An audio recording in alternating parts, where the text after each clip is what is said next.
And now we are going to turn to voices and practical examples for the effective use of brands and IPR. You can see now Zoom coming on your screen because we're just setting up our next presenter. And as you might imagine, he's joining us virtually. So let me tell you who we're going to have coming up right now.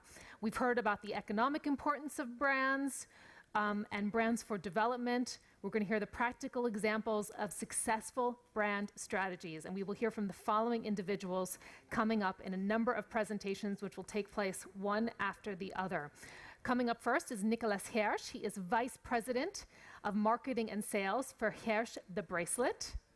We also have coming up next Anna Nestorova, CEO of Global Rustrade.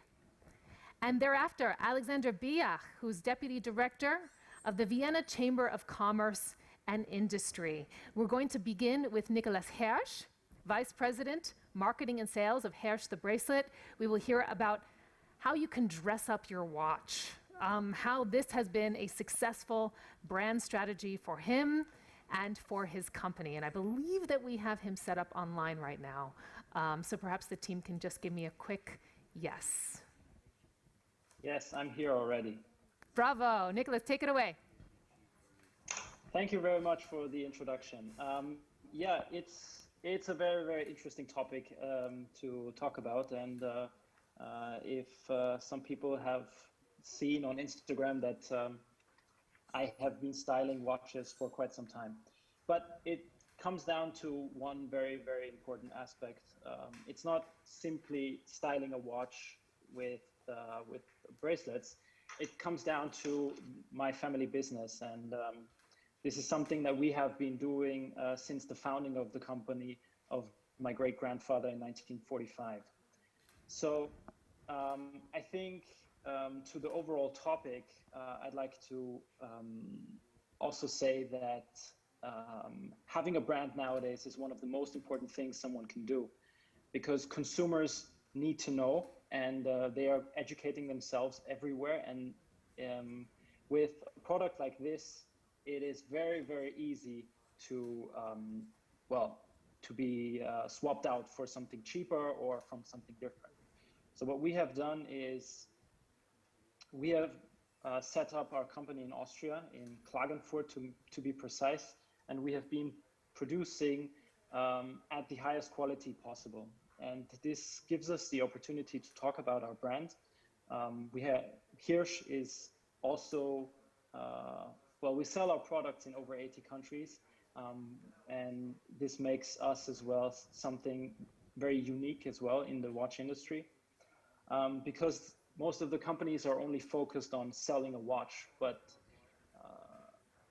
in the end, it comes down to what you feel when you put on the watch. So the bracelet or the strap is very, very important. And it's, especially if you're in the watch industry or if you know the watch industry is very, very slow in adjusting. So you have to be forward thinking to tell them what they will need in the next 5 years, versus the consumer actually already knowing what he wants, and he will pick or he will choose for himself. So what we have done is we have started educating the consumer via different digital possibilities, especially using Instagram, social media, and also YouTube, which is amazing. But something we have done recently is we've started live sessions where we talk to our consumers and tell them and show them how they can do it actually. And this is a very, very interesting aspect, because as soon as you get in touch with the person that actually buys your product, you generate a bond, and you also, what you do is you generate brand leverage actually. And this is something that we can use much, much more in the future, basically, to enhance our products and enhance our brand. And this, again, will work for our partners in the watch industry, for them to know that we are a reliable brand, that the consumer wants the product already, and that they will feel comfortable in working with us for their specific watches. So this is what we're doing right now. And I'm wondering, Nicholas, if you can tell us in that journey, maybe you can give us some insights into perhaps some of the challenges that you've faced along the way, because you mentioned that you're in 18 countries. Yeah, That's quite 18. a lot. So when it comes to branding, I mean, where were the bumps along the road for you? So the biggest bump actually is that when we started this journey last year, the hardest thing to do was to convince our partners, retailers that are selling our products, that the product they are selling right now is like a commodity product, and we need to convince them that this actually enhances the watch and is a stylish accessory and valued as a branded product. This was, this still is actually a very, very hard thing to do, because most of our customers or partners, they know us as this quality product that is basically a commodity. And what we do is we try to convince them, we try to educate them. We work with them on a very, very very direct way. So what we do is we go there, we show them what they can do. We also teach them how they can use these assets, and especially we invite them to join our social media events to work with us and to teach their customers how to do it. And what would be on your wish list when you're thinking about growing your brand? What would be also, I would love to see that our partners in the watch industry would incorporate our brand as something very valuable, similar as in the car industry, where you have tires from Michelin or others on your actual Audi or BMW or something. So this would be my wish list, actually. Fantastic. Thank you so much, Nicholas Hersch, for Thank you sharing very much. those learnings, those experiences, how it has been for you, a practical example that people who are watching digitally today can really perhaps tap into, learn from as well. Quite fascinating. As we mentioned, you are Vice President of Marketing and Sales at Hersch, the bracelet. Coming up now, we also have another bit of perspective from Anna Nestorova. She's also joining us virtually. She is the CEO of Global Rustrade, which is the first Russian B2B platform of cross-border e-commerce. And we look forward to hearing your practical examples, Anna, and how this has been a successful brand strategy that you have used and implemented. Thank you very much. Good afternoon, dear colleagues. My name is Anna Nestrova, and I am founder and chairperson of the board of globalrustrade.com, international B2B and B2C e-commerce platform. I'm very glad to participate in this summit, and I hope that you and your family are healthy and safe in this, quite serious period. So let me firstly tell a few words about our platform, and after that moved on to the practical example of how we help promote and develop manufacturers and their own brands. So Global Rustrade is the first and leading Russian B2B platform for cross-border e-commerce. And we are a user-friendly service for finding partners to sell, buy, and promote goods and services in Russia and worldwide.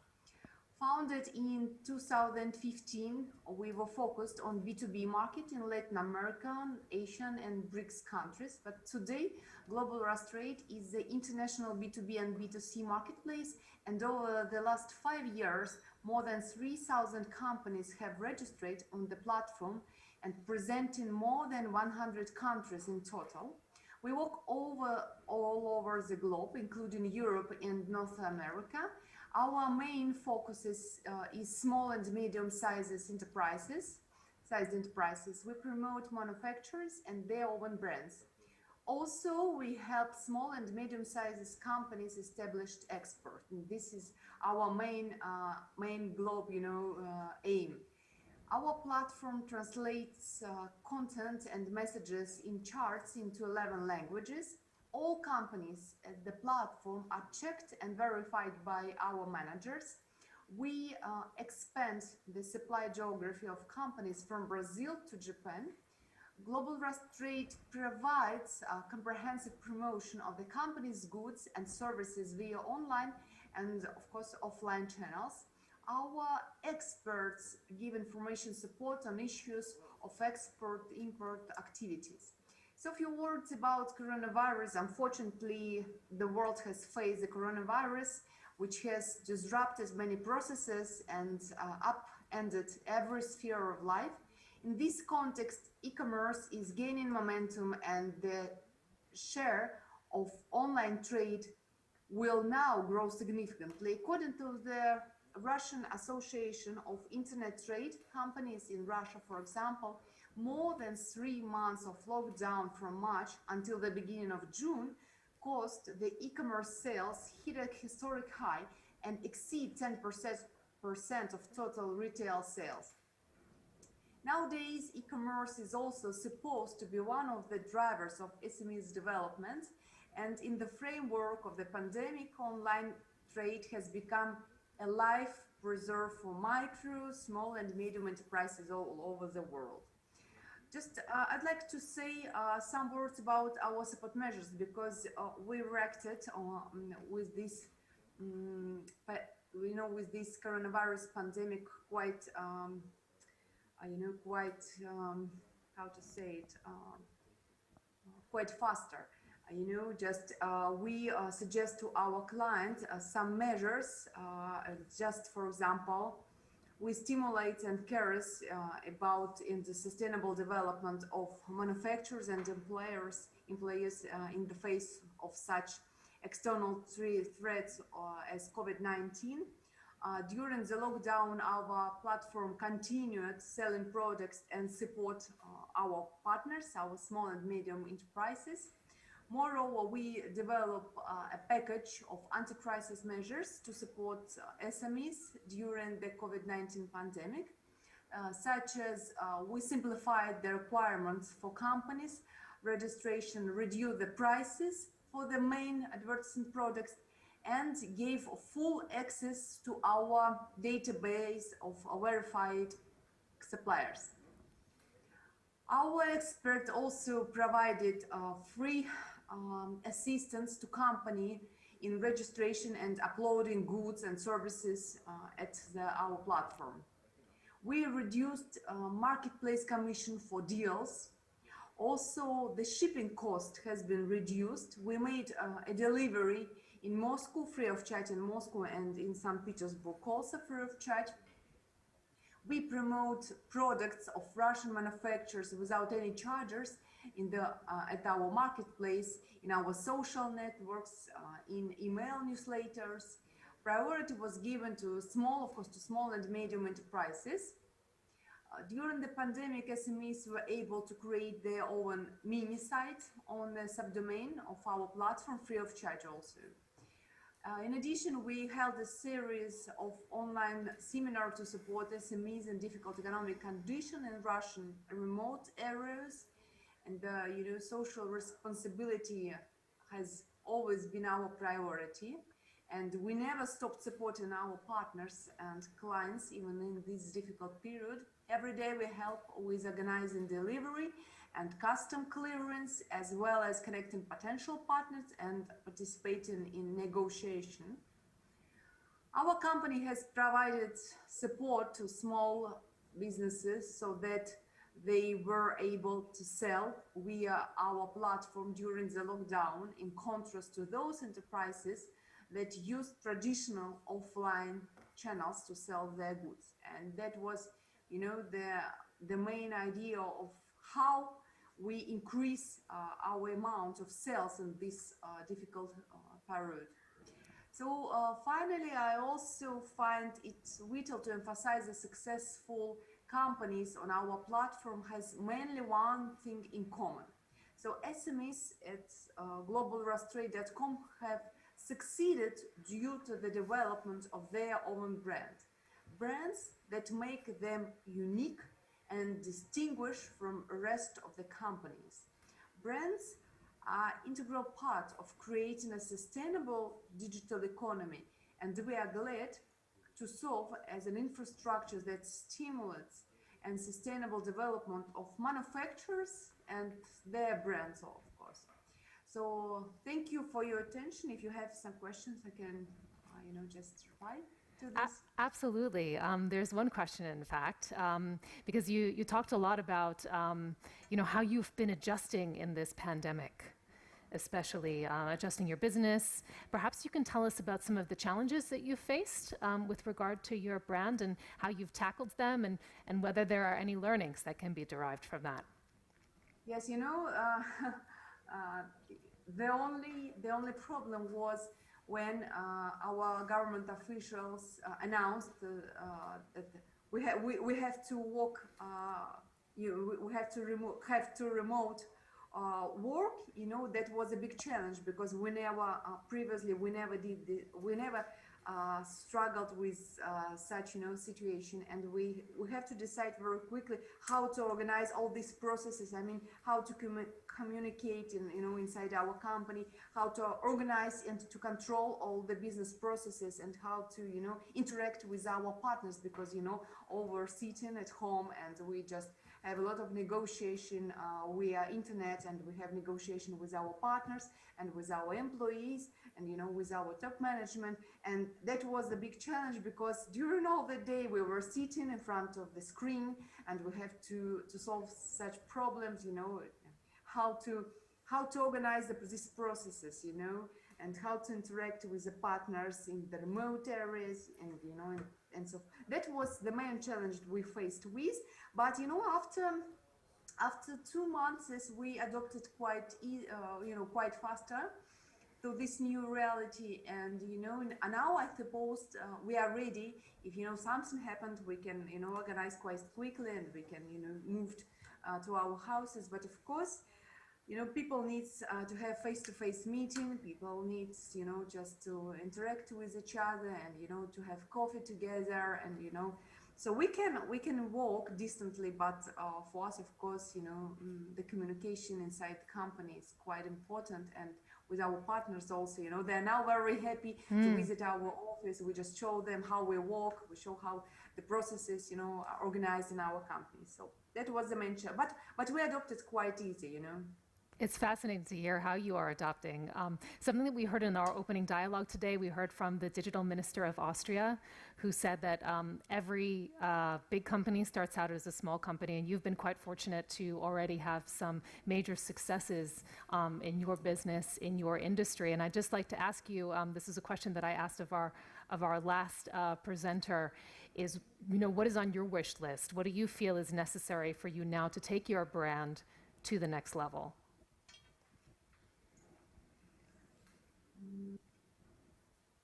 I think we need a quite serious promotion. Just we need to be well known in this, in this country. We need to establish how to promote our brands. We need to promote our platform for promoting our brands. And that's the main, the main point. What we need to do to put on the next, stage of our brand. So I think this one.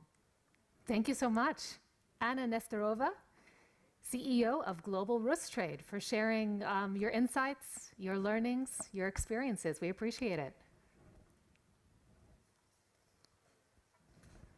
And we're going to move now to somebody who we actually have physically here in person in Vienna, who's going to be joining us on stage. Let me invite onto the stage Alexander Biach, who is Deputy Director of the Vienna Chamber of Commerce and Industry, which is, as many of you know, an organization of businesses and companies in Austria, safeguarding business interests, sharing business experiences, business interests, contact with government, civil society. They're doing a whole host of things, but I'll allow him to share the lessons learned and the perspectives with all of you now. Welcome. Well, thank you for the invitation and the interesting conference.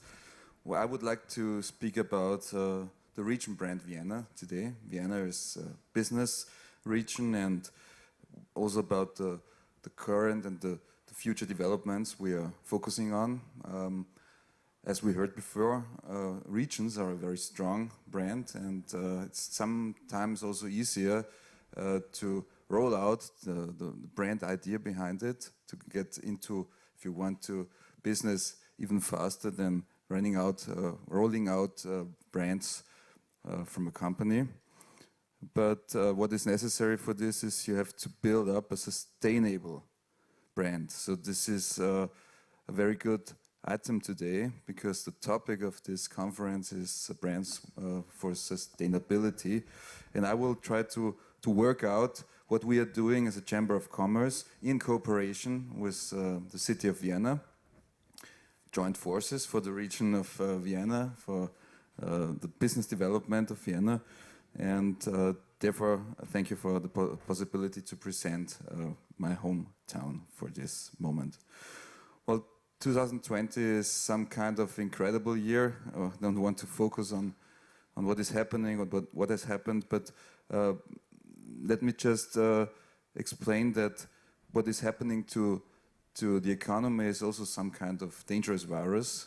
You know, we felt it like we had some kind of disturbances, disrupted international supply chains, which forced us to stop production in many machine building areas, for example.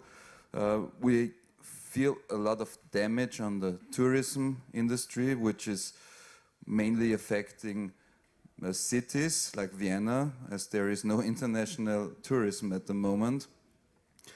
And normally connected with this, we also feel a big damage for the aviation sector, which is so important to get into the region and into touch with the regions around Vienna. But what we also feel is that there is a lot of trust in Vienna, into the city of Vienna. And you can somehow compare this to companies, because if you take a look at stock exchanges, at the performance of stocks of different companies, you will also see that companies with a good brand, with a good history, with a good product, with a good profile, they, although it's a very hard time, they are performing quite well. And so it is with Vienna. Vienna is a very strong brand. Everybody knows Vienna coming out of the imperial background. We somehow are still profiting from the time when Vienna was most famous as a Congress city. After the Napoleon War, the whole landscape of Europe has been reorganized here in Vienna throughout the Congress, lasting for 2 or 3 years at the beginning of the 19th century. Well, we kept this image, being a Congress city, and so little people only know that the second biggest Congress city of the world is Vienna. Although not at the moment, this will be a quite big challenge for the future. But I just wanted to show you, this is a brand being a Congress city coming out of the history. Well, putting some effort, we put a lot of effort in this role as some kind of helping and dialogue region, but this is a strong asset and a strong brand for Vienna.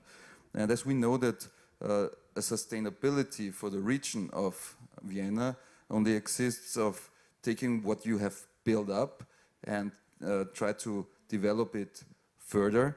We are also trying to build on other qualities we established throughout the centuries. We have established throughout the centuries, and there is one big sector we just focused on at the last 6 months together with the city of Vienna.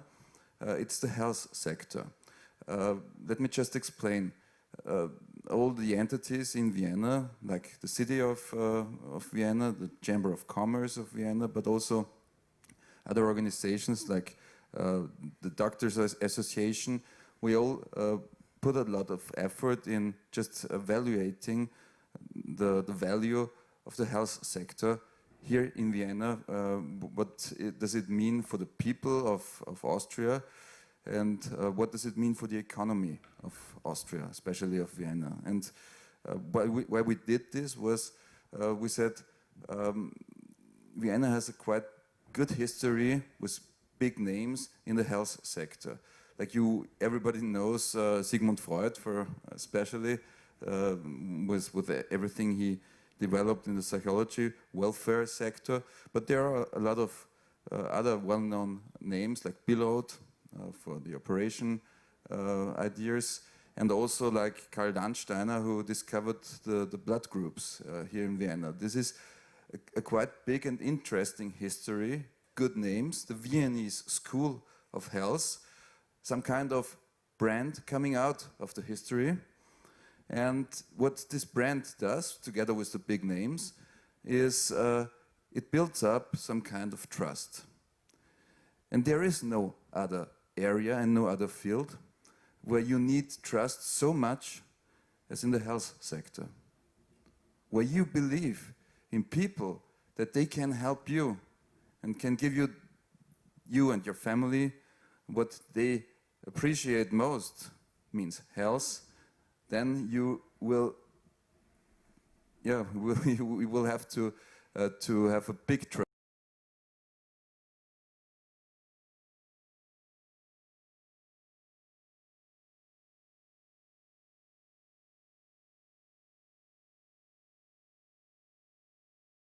We are focusing on this health sector, building up the brand Vienna as a metropolis. As I told you before, we tried to evaluate the economical impact of the health sector for Austria. And it's quite fascinating.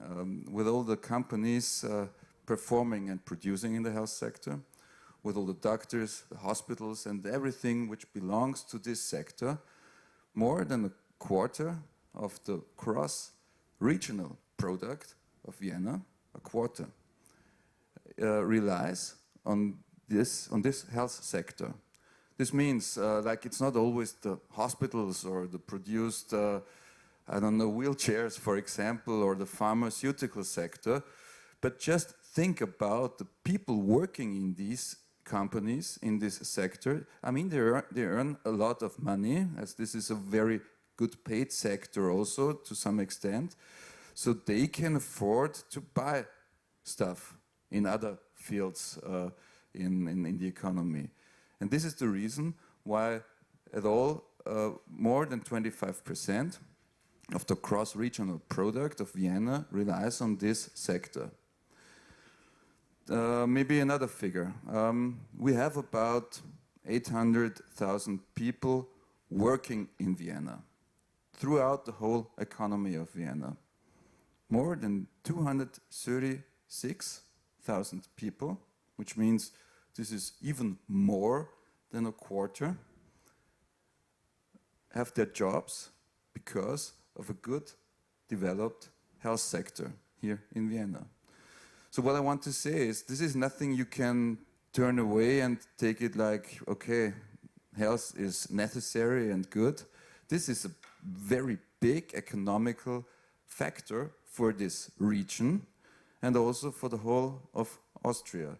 So knowing that this is so important for us, for the economical performance we have, we try to work out together, and I come back now to the trust argument, together with other elements, goals, aims, where we try to develop projects. We know that people love to come to Vienna, as it is also one brand, like the most living full and living worse city of the world.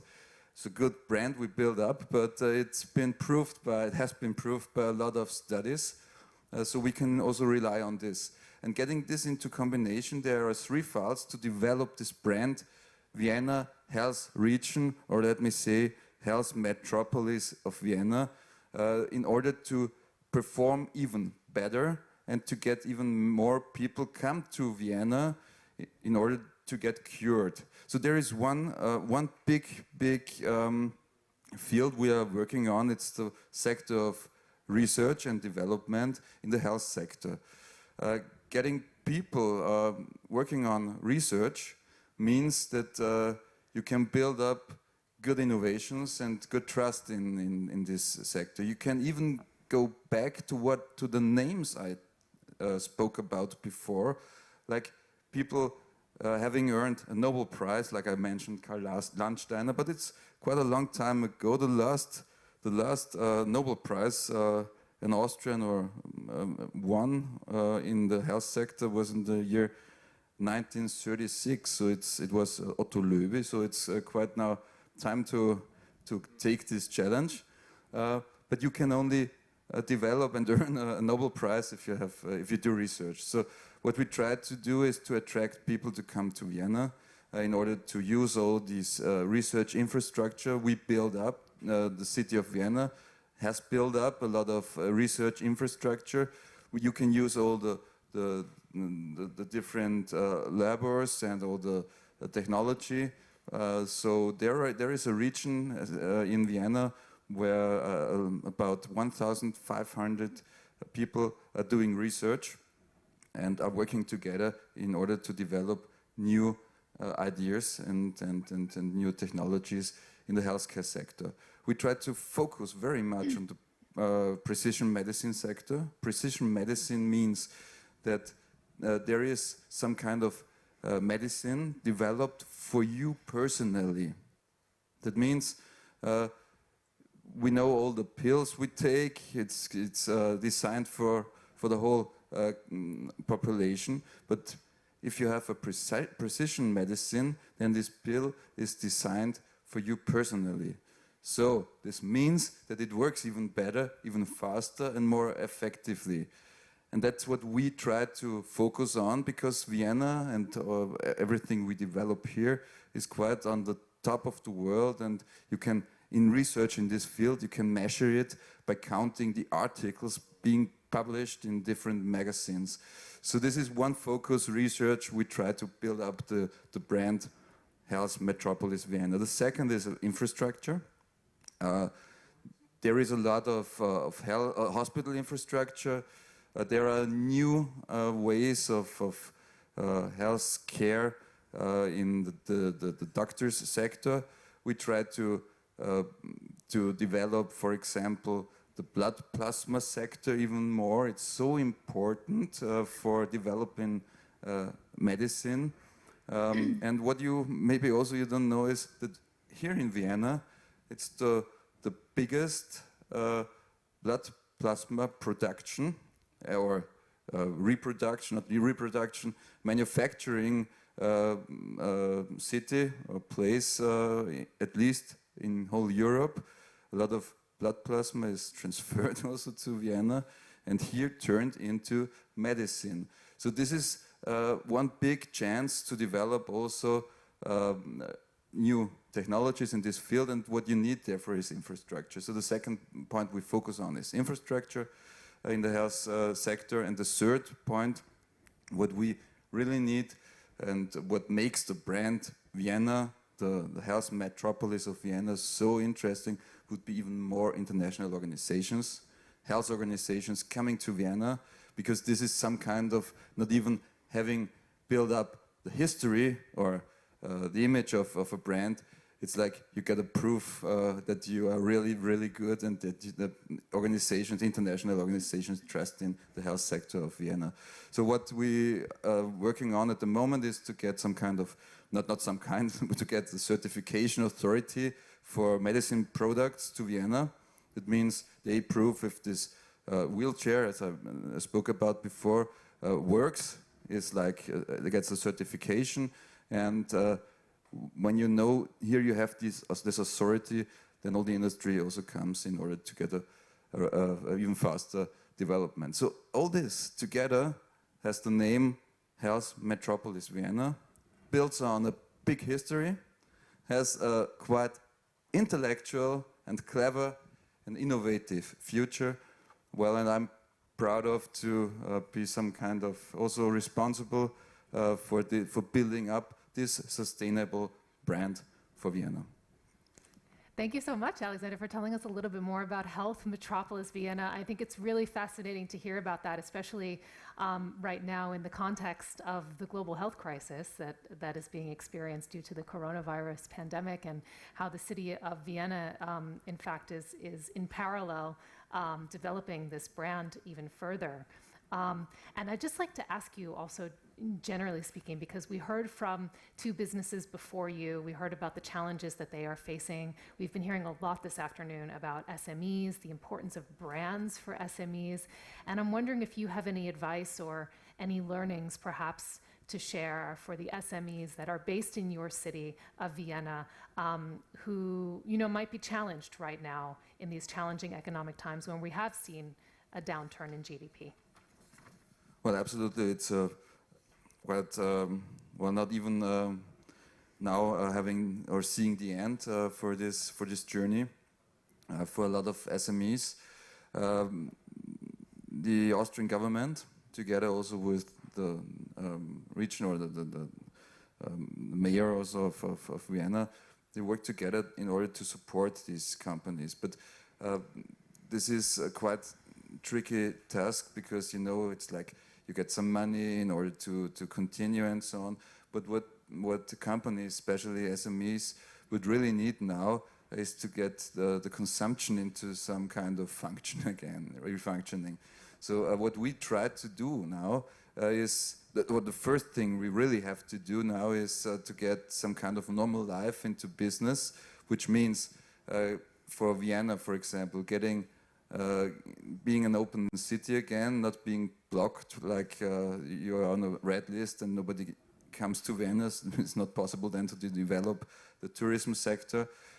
We try to support companies to get loans in order to invest into new innovations like the health sector or the digitalization sector.